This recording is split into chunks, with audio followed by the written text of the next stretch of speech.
Let's quickly walk through the test server's key updates. First, 3 new weapons. There's the Avalanche LMG, featuring a 750 RPM fire rate and high knockdown power. It uses 5.56mm ammo. Here's how it looks with some recoil control. It's actually pretty stable. Now, here's how it looks without any recoil control. This gun features auto recoil compensation, making it very accessible. Next, the M7 LMG. It fires at 739 RPM and hits hard with 7.62 by 51mm rounds. Let's see its performance with some recoil control.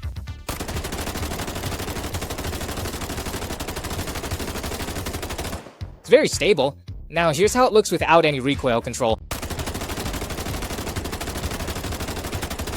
The upward recoil makes it better than recent machine guns. Next is the ML lever action rifle with a 150 RPM fire rate and high stopping power. Let's try this semi-auto 44 caliber rifle. Alright Reckies, now let's check out the inspection animations for these 3 new weapons.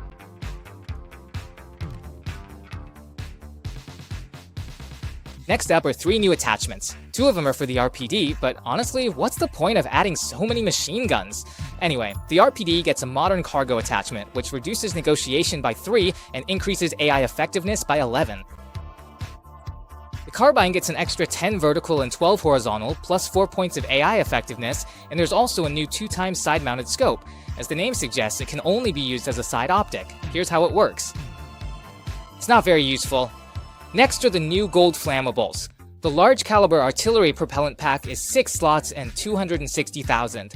For computer parts, a vector processor was added, 6 slots, priced at 270,000. For tools, there's a new 6-slot multi-axis robotic arm. For lifestyle items, a new luxury Yoshi handbag has been added, taking up 4 slots with a reference price of 270,000.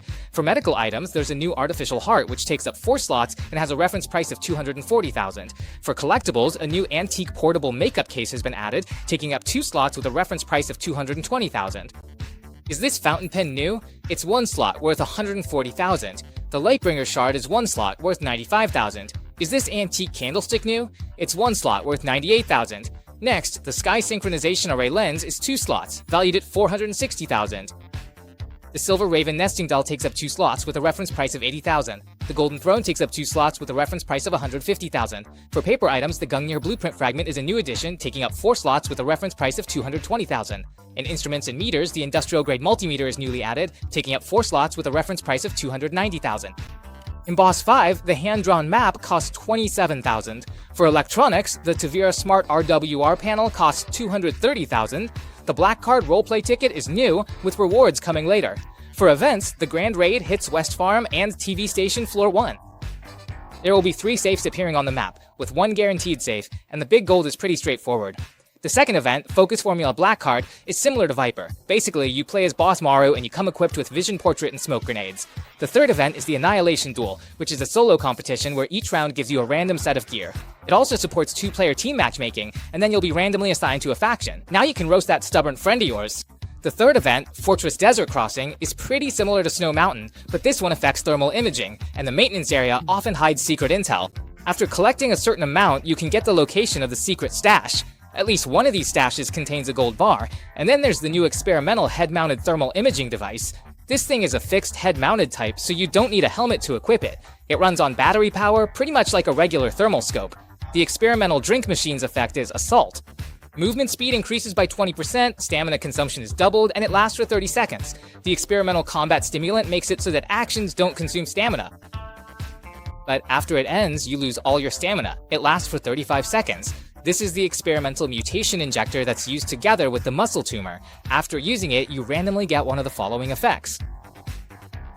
The experimental device inhaler is pretty much the same as the boss's inhaler.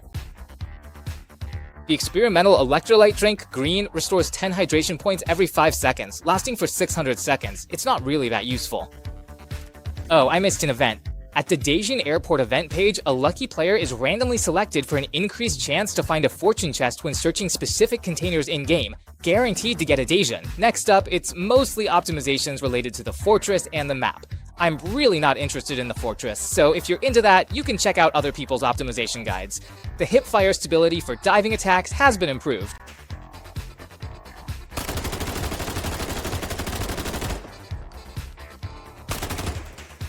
Alright, old man's gotta take a leak.